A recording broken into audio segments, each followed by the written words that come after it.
Before we begin, don't forget to subscribe and tell me in the comments where you're watching from. Have you ever trusted someone completely, only to discover they were willing to put your life in danger out of pure jealousy? Are you the reserved guest I was expecting? I have something important to discuss with you. Would you mind sparing a moment? As I was about to enter the restaurant, a woman in chef's attire, wearing a tense expression, approached me. Intrigued, I wondered what she wanted to confirm regarding my meal. However, when I listened to her, I was hit with a shocking revelation that made me go pale. My name is Olivia Harper. I am 31 years old and work in the advertising industry. I work diligently to create better advertisements, and although it's a challenging job, it's incredibly rewarding. My husband, Lucas, whom I met through work, is a year older than me, and we've been married for a year. Being a dual-income household, we efficiently share our household chores and help each other manage our lives. Initially, our interactions were solely work-related, but as time went by, we started having more personal conversations and grew closer. I realized that we shared similar interests and values, and I started developing feelings for him. Fearing that we might not see each other often after our collaborative project was coming to an end, I mustered the courage and confessed my feelings to him. Despite my nervousness, he accepted my feelings, and we started dating. After a year, he proposed, and we got married. Before marriage, Lucas revealed that he had been previously married and was divorced. They were married for about a year, had no children, and mutually decided to part ways due to differing values. It seemed like Lucas regretted not being able to make his previous marriage work. He appeared a bit reserved when it came to love, probably because of his past experience. But I understood. As long as there were no lingering issues, I didn't mind his past. It wasn't about wanting happiness for marriage, but wanting to live my life alongside Lucas. So I accepted the fact that Lucas was divorced and went ahead with the wedding. Our married life was filled with happiness. But slowly the real implications of Lucas being divorced began to unravel. After our wedding, we moved to an apartment close to both our workplaces, and Lucas's parents live nearby, and we get along well. Our married life has been smoother than I anticipated. Initially, I had concerns about living so close to my in-laws, fearing potential conflicts, but they were always kind to me. Given our work schedules, Lucas and I hardly have time during the weekdays, but we make the most of our weekends. Living with my husband, due to both of us working, we don't get much leisure time together on weekdays except for brief conversations at dinner. Therefore, we spend a lot of time together on weekends. We both enjoy eating and often cook dishes we want to try at home. Ideally, dining out would be great, but I have an allergy to fruits from the rosaceae family, so I can't casually eat out. Even when I think a dish doesn't contain these fruits, they might be used as a hidden ingredient, making it tedious to constantly check with restaurants. Even a slight touch causes my skin to turn red and swell. I feel bad asking about ingredients at restaurants and have developed an aversion to dining out. Due to this, I developed this allergy as an adult, and initially I was taken aback since I hadn't expected it. I recall a time when I ate a lot of strawberries and my mouth swelled up, making it difficult to breathe. I used to eat fruits frequently, and after getting tested at the hospital, I was devastated to find out about my rosaceae fruit allergy. Discovering that I could no longer eat favorites like strawberries, apples, pears, and peaches saddened me. I've had reactions after eating food I thought was safe, only to find out they contained allergens, which further discouraged me from dining out. This made me apprehensive about buying ready-made meals or snacks, adding a bit of stress to my life. Perhaps due to the initial severe allergic reaction and the sadness of not being able to eat my favorite fruits, I became overly cautious about checking ingredients. During meals with my husband while we were dating, my constant checks made me feel apologetic. However, I can't feel at ease without thorough confirmation, and without it I can't fully enjoy meals. Still, we love eating. My husband and I would select ingredients and enjoy cooking together, a routine that helped reduce my excessive worries. Fortunately, both my husband and his parents understood my allergies, easing the mental burden I felt after getting married. Especially my mother-in-law, who had a deep understanding of allergies due to her father's severe wheat allergy. Wheat is commonly used in many products, and even a little bit affected him. Allergies can be lethal, so we were very careful. She explained that she researched my allergy and always ensured that meals were safe for me when we dined at her place or went out. She took extra precautions, allowing me to enjoy meals without worries. You shouldn't have to be scared during meals. I'll make sure everything is safe for you, she told me, which almost moved me to tears. I have a great relationship with my in-laws, especially my mother-in-law, who treats me like her own daughter. We'd often go out together, and my husband and his parents are wonderful people. The concerns I initially had about my allergies have vanished. One day, a project I proposed at work was successful, earning me a promotion, which I excitedly shared with my family. They were all thrilled, especially my mother-in-law. While spending time with her, she invited me to celebrate at an upscale restaurant. That's a very fancy place, isn't it? I can't let you do that, I hesitated. The restaurant was in a luxurious hotel nearby, which I had always dreamed of visiting since my student days. However, it was truly upscale, and I felt it was too extravagant even for a celebration. You don't have to hold back. This is such a joyous occasion. Let me treat you, she insisted, genuinely happy about my promotion. Her sentiment warmed my heart, but I had reservations. I remembered visiting the restaurant's website before my allergy developed and dreaming of tasting their fruit-filled tart someday. The restaurant often uses fruits from the Rosaceae family. While I appreciate my mother-in-law's kindness, besides the issue of the restaurant being upscale, I'm hesitant because they frequently use fruits from the Rosaceae family, to which I'm allergic. Whenever I dined out with my mother-in-law in the past, we informed the restaurant of my allergy beforehand, but each time I felt guilty asking them to accommodate my dietary restrictions. So we often chose restaurants that seldom use my allergenic foods. I worry that even if we inform this restaurant about my allergy, it might inconvenience them due to their frequent use of fruits. Of course, dishes without these fruits are safe for me, and I'm tempted to try them. However, considering the kitchen likely processes these fruits as well, the risk scares me. In the end, I decided to decline the offer because of my concerns about an allergic reaction. Still, my mother-in-law was keen on the idea. I'll inform them about the allergy when I make the reservation. Don't worry. I also have a connection there, so they'll take good care of us. I was surprised to hear that she had a connection to the restaurant, given that neither she nor my husband had ever mentioned it. However, I assumed it wasn't something she boasted about. Considering my mother-in-law's enthusiasm and my genuine interest in the restaurant's cuisine, we decided to have lunch there together.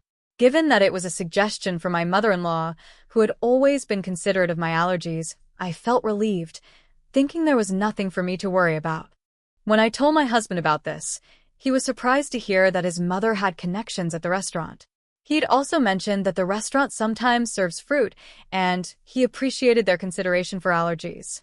When I shared with my husband that my mother-in-law had informed the restaurant about my allergies during the reservation and that they would take precautions, he seemed relieved.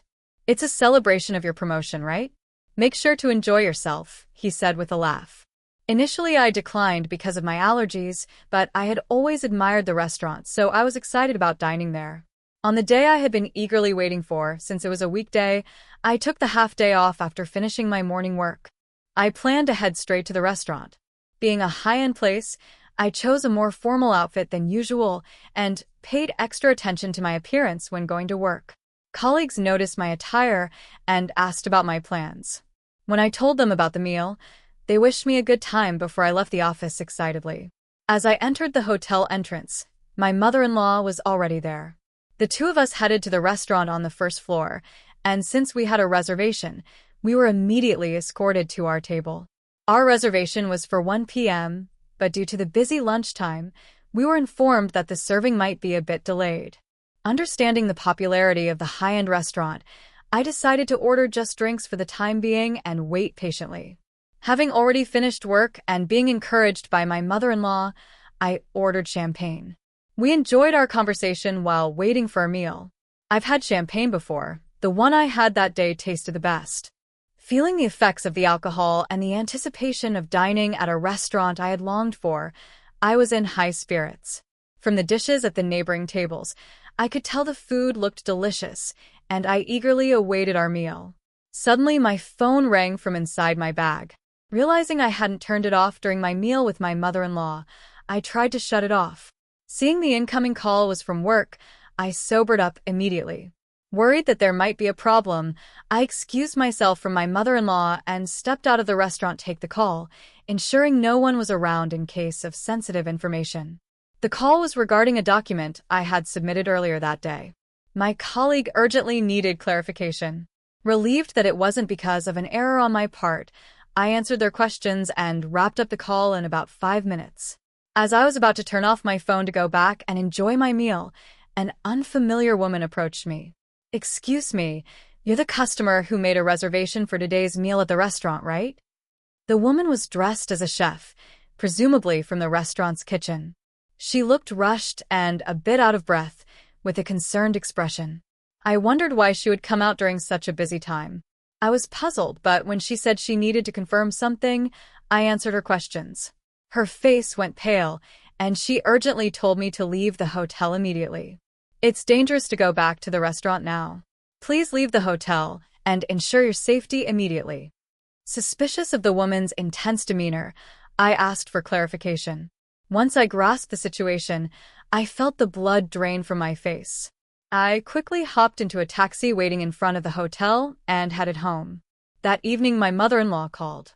When I picked up, she was furious about me leaving her at the hotel and returning home without saying anything, causing embarrassment since she had reserved a special course. "You had everything set up to celebrate, and you just left without a word? Don't you know basic manners? What kind of upbringing did you have?" She was angry in a way I had never seen from my mother-in-law before, and she started to berate me. I had always thought of my mother-in-law as a kind and gentle person, but there was no trace of that now. I believed that the kind mother-in-law I had known would be upset if I left without saying anything, and would also be concerned about whether something had happened to me. However, she was furiously yelling with such intensity that I began to believe the rumors about her were true. As I remained silent, she continued to berate me further, complaining even about my parents and how they raised me. "You've been silent this whole time. Don't you realize you've done something wrong? You're not fit to be my son's wife." After a long tirade, she finally seemed to calm down a bit. I then quietly posed a question to her. "You told me that you informed the restaurant about my allergies when you made the reservation today, and I could relax, right? But the restaurant wasn't aware of my allergies. So what happened? In fact, the meal today had ingredients that I was allergic to, not only in the dessert but also in the main courses. The allergenic ingredients were used in marinades and sauces, which weren't apparent from just looking. The woman who approached me earlier had taken the reservation call from my mother-in-law, and she said that no mention of my allergies had been made. However, she noticed the allergy badge on my bag and came to check just in case. Being the chef responsible for our meal that day, she immediately noticed the inclusion of the allergenic ingredients. If she hadn't informed me, I would have unknowingly consumed the food with allergens, which would have resulted in a severe allergic reaction. Initially, I doubted that my mother-in-law would purposely make me consume allergens, but considering the woman took time out of her busy schedule to inform me, I quickly believed her. Furthermore, this woman knew about my mother-in-law's true nature, and she deduced my situation, advising me to leave immediately and ensure I went somewhere my mother-in-law would not follow. The reason she knew my mother-in-law was that she was my husband's ex-wife, now working under the name Sophia Reed. Seeing me with my mother-in-law, she realized I was the new wife and decided to help me out. She assumed I was the new wife because she believed that my mother-in-law wouldn't have female friends, especially someone of a similar age. After getting married to my husband, the ex-wife lived with his parents and was subjected to significant mistreatment by my mother-in-law. Before they married, she, like me, thought the mother-in-law was gentle and kind, which left her quite baffled once they started living together. When my husband or father-in-law wasn't around, the ex-wife faced continuous criticism for her housework and was always subjected to snide remarks. Being a full-time housewife, she had no escape. Despite her culinary skills honed from attending a professional cooking school, the mother-in-law still found faults with her dishes, even discarding them at times. She considered discussing this with her husband, but the mother-in-law was adept at concealing her true nature, especially around him. Feeling her complaints would fall on deaf ears, the ex-wife aimed to gather evidence. However, as she had recently become a full-time housewife, she lacked funds and was almost constantly under the watchful eye of the mother-in-law, unable to gather proof, and without anyone to confide in. She felt trapped in this life, so she fled in the form of a divorce. Despite never having worked before, she utilized her culinary license to seek employment and was lucky to land a job at the restaurant. She worked diligently, and over time the memories of her mistreatment faded, and she began to enjoy her work. After a few years, as she matured into a full-fledged chef, for some reason my mother-in-law discovered she worked there and started frequenting the restaurant. Upon realizing her ex-daughter-in-law was there, she secretly threatened her for discounts while she declined absurd demands. Past traumas influenced her to yield to some, and the connection my mother-in-law spoke of referred to the ex-wife. When I questioned why she hadn't communicated my allergies to the restaurant, my mother-in-law feigned ignorance. "I knew about your allergies, so I must have told them." "Maybe it's the staff's oversight," she countered defensively, placing the blame on the restaurant staff. Given that the reservation call was handled by the ex-wife, it's probable that my mother-in-law deliberately didn't mention the allergies, intending to pin the blame on the restaurant. However, I was already onto her game. Considering the restaurant's stringent guidelines on allergies, if informed, they'd have accommodated my dietary needs. Moreover, they record calls for dispute resolutions, so it would be easy to verify who was at fault. When confronted with this, my mother-in-law, not anticipating recorded evidence, fell silent. I pressed on. "You've always been cautious about my allergies. Why did you not mention them this time?" Until now, my mother-in-law was well aware of the dangers of allergies and always showed concern, so I never imagined she'd do something like this. She knew that by doing this it wouldn't end well for me. Given that we had a good relationship until now, I was curious why she acted this way and sought an explanation. After a brief silence, she shouted defiantly, "I despise you.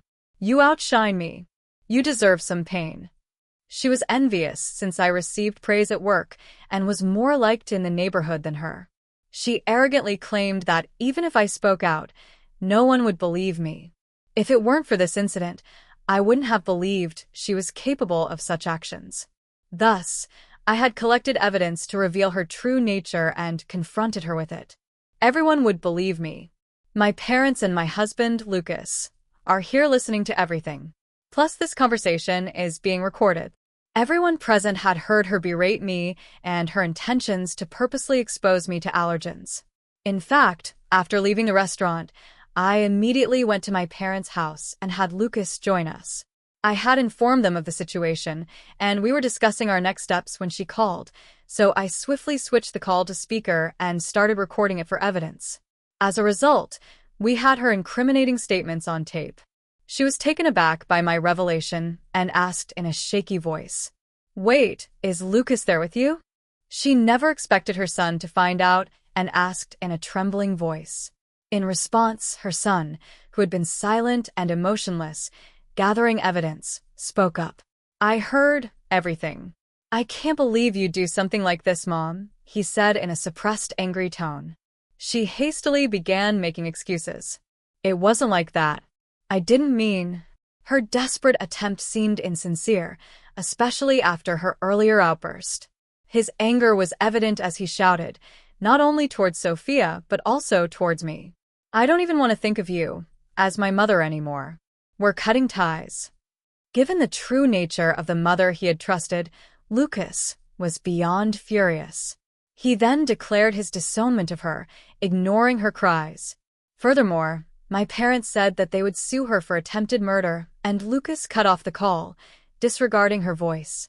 Later, when Lucas informed his father about the incident, he was furious and suggested divorce, eventually throwing her out of the house. With no relatives to rely on, no income, and being a housewife, she clung desperately, pleading and crying. Her husband, feeling a final bit of pity, put her in a basic apartment, paid the first month's rent, and told her to find work so she could support herself.